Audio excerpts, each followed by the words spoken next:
Jadi yang kami perjuangkan adalah hak-hak dasar kedaulatan hidup manusia. Jangan digerus oleh modernisasi. Ada lagi nggak? Saya. Ya silakan. Pak, tadi adalah hal yang menarik ketika Bapak mempersilahkan para relawan segera bentuk untuk membantu proses kampanye itu. Tapi kalau melihat dari visi misi Dharma Kun ini sebenarnya apa sih Pak? Kemudian yang kedua, tadi kan pengen Jakarta maju. Nah, melihat kemarin itu ada kalimat yang disampaikan oleh lawan Bapak bahwa salah satu contohnya adalah memperlebar tempat jalanan sepeda selebar komplek gitu. Nah, Bapak apa kira-kira yang bisa membuat Jakarta itu maju menurut versi Anda? Dan yang terakhir, yang paling menjadi masalah di Jakarta adalah soal polusi udara. Meskipun Jakarta bukan jadi ibu kota lagi, tapi apa kira-kira yang menjadi solusi? Karena kan nggak semua warga Jakarta bisa langsung pindah ke IKN.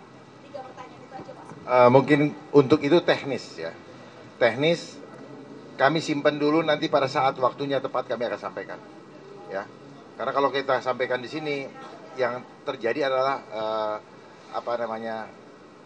silang pendapat satu dengan yang lain. Oh ini begini, ini biarlah itu menjadi ini ketika kami debat nanti. Visi misi Pak. Visi misi tadi, ya visi misi bisa dilihat di KPU sudah kami buka, ya bahwa visi misi kami adalah menjadikan Jakarta sesuai dengan RPJP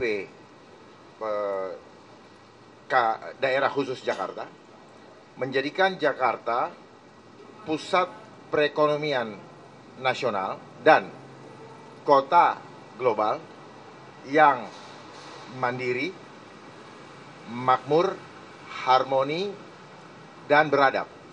Itu. Maknanya apa? Bahwa kami mementingkan perlindungan manusia dan pemberdayaan manusia serta melindungi keselamatan jiwa. Jadi modernisasi boleh, tetapi jangan menggerus manusia. Sampai di sini paham?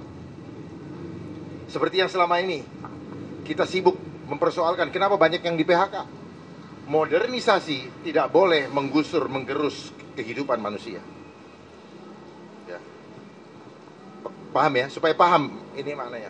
Jadi yang kami perjuangkan adalah hak-hak dasar kedaulatan hidup manusia. Jangan digerus oleh modernisasi. Jangan teknologi menggerus manusia. Jangan pembangunan infrastruktur menggerus manusia. Tempatnya banyak, tetapi tidak ada penghuninya. Karena hanya jadi investasi untuk dijual. Sementara banyak manusia yang tidak punya tempat tinggal. Itulah concern kami. Nanti kami sampaikan. Kami berpikir ke bawah, bukan pergi ke atas. Ya. Izin saya Fadil dari Kumparan ingin bertanya. Oh, Salah Kumparan. satu lawan Bapak juga menyinggung bahwasannya nantinya ingin mengubah kota Jakarta Utara itu nanti seperti Dubai. Saya udah paham tadi, makanya saya bilang mereka berbicara ke atas, saya bicara ke bawah. Kepentingan siapa yang diusung? Saya berpikir untuk kepentingan adik-adik yang belum punya rumah, minimal punya rusunawa. Saya udah paham, ya. Kepentingan siapa? Adik-adik bisa menikmati tempat itu, bisa tinggal di tempat itu. Paham ya, Dek? Ya. Gantian. Adik udah dari tadi nanya, saya ngomong tidak diperhatikan gitu loh. Ya, silakan.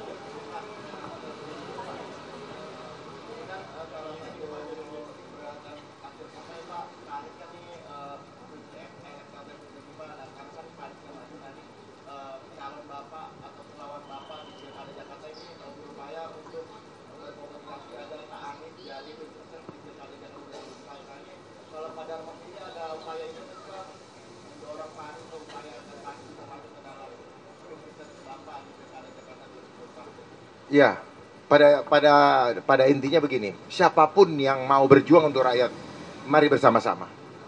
Siapapun. Jadi tidak eksklusif siapa dia. Siapapun mari. Supaya apa? Yang kita perjuangkan ini bukan buat saya, bukan. Saya berjuang buat adik-adik semua dan keluarganya. Makanya kalau pada bergabung, yang saya perjuangkan harus ada di dalam hati bahwa adik-adik sedang berjuang untuk keluarganya, bukan buat saya. Sampai di sini paham? Supaya kita menggerus hal-hal pragmatis di dalam kehidupan ini. Jangan tanya kepada saya dapat apa. Saya jadi pengemudinya, silakan naik ke mobil. Tapi bekali dalam perjalanan dari Jakarta ke Bandung. Nggak mungkin saya yang bekali dong, karena kami independen. Sampai di sini paham? Ini saya maksud saya seperti itu. Mari kita bangkitkan jiwa-jiwa patriot pembela bangsa. Jangan hidup dengan pragmatis lagi. Sudah cukup selama ini. Ya. Bapak izin yang soal jalur sepeda tadi belum disampaikan Bapak. Ya? Soal jalur sepeda yang tadi belum ditanggapi. Gini, saya tidak mau buru-buru gaya-gayaan ngomong gitu loh. Saya ingin dikaji betul, ya, dikaji betul supaya ketika kita ngomong itu nggak asbun. Karena kan kami harus belajar dulu berapa dia punya PAD, terus apa manfaatnya, bagaimana terhadap kemacetan, bagaimana terhadap serapan air, ya, hujan, bagaimana terhadap desain ruang tata kota. Jangan maksain tapi jalan yang harusnya bisa lewat mobil diambil lewat untuk sepeda. Ya, maksudnya baik, tetapi jangan mengorbankan yang sudah ada. Harus bisa menambah ruang, ya kan? Sama seperti busway. Ya, akhirnya eksklusif. Kalau di luar negeri, busway, orang busway-nya belum lewat bisa dimasukin. Gitu. Jadi mari kita kaji ulang. Paham ya? Namanya redesign tata kota. Nanti pelan-pelan. Dan banyak hal lagi. Ya. Firm kok. Firm. I fight for you all, not for me. I fight for you all, not for me. Ya, and you can prove it. Ya, mari. Ide. Untuk meyakinkan teman-teman yang ingin mendukung Bapak, bagaimana tanggapan Bapak untuk masyarakat yang barangkali masih punya keraguan atau bertanya-tanya terkait legitimasi Bapak, legitimasi pencalonan Bapak di Pilkada DKI Jakarta? Gak usah pusing, mereka ragu gak usah pusing. Nanti ketuk keluar dari mulut ke mulut, waktu akan menjawab. Karena keraguan itu karena belum tahu, atau ada yang membuat mereka ragu. Jadi tenang saja, kekuatan Tuhan akan membuat orang menjadi sadar. Ya, mereka mungkin nggak mengenal saya, tetapi Tuhan akan memperkenalkan saya kepada mereka. Terima kasih.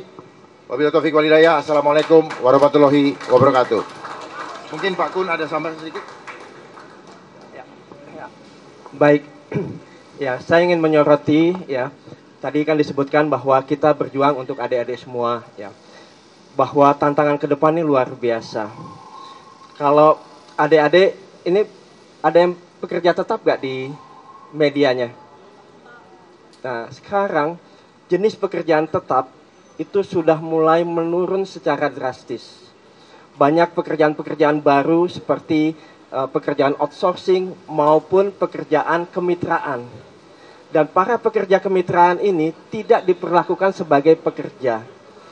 Nah, untuk itu maka kita ingin membangun Jakarta yang lebih sejahtera. Ya. Sekarang kalau kita lihat mereka-mereka yang ter-PHK, rata-rata kalau usianya di atas 40 tahun, 45 tahun atau 50 tahun, mereka larinya ke ojol. Ya.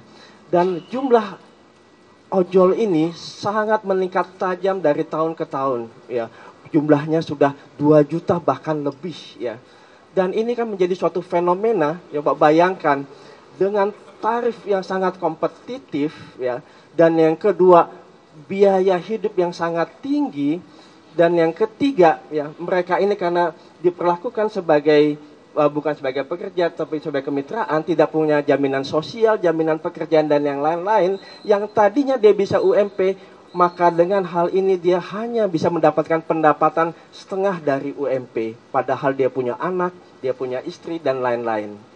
Permasalahannya adalah dengan tekanan hidup yang sangat tinggi, maka ini menyebabkan dia harus bisa melengkapi kebutuhannya dengan apa? Berhutang, ya. Apalagi kalau ke pinjol. Coba bayangkan kalau ditekan oleh debt collector, dia harus bekerja di atas 12 jam. Apa yang terjadi di tengah traffic yang sangat padat? Kecelakaan. Pertanyaannya adalah kalau terjadi kecelakaan, dibegal ataupun motornya hilang, siapa yang mau tanggung jawab? Ya. Dan ini fenomena yang luar biasa, hidup dengan penuh kesulitan. Dan hal ini yang nanti kita akan perjuangkan.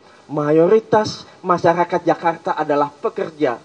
Kita ingin mensejahterakan masyarakat Jakarta, ya. Dimulai tadi bagaimana mensejahterakan para pekerja yang terzolimi ini, para pekerja yang sulit dalam kehidupannya.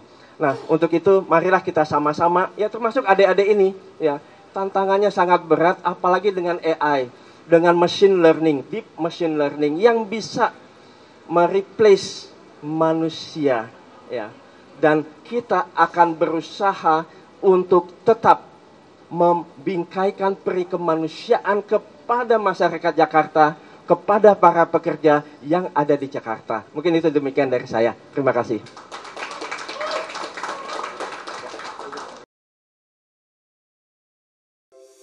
Di antara banyak sumber informasi, kami layak dipercaya. Karena kami menggali lebih dalam, berpihak pada kebenaran, berpegang pada data dan fakta, agar layak Anda jadikan referensi. Kompas TV, independen, terpercaya.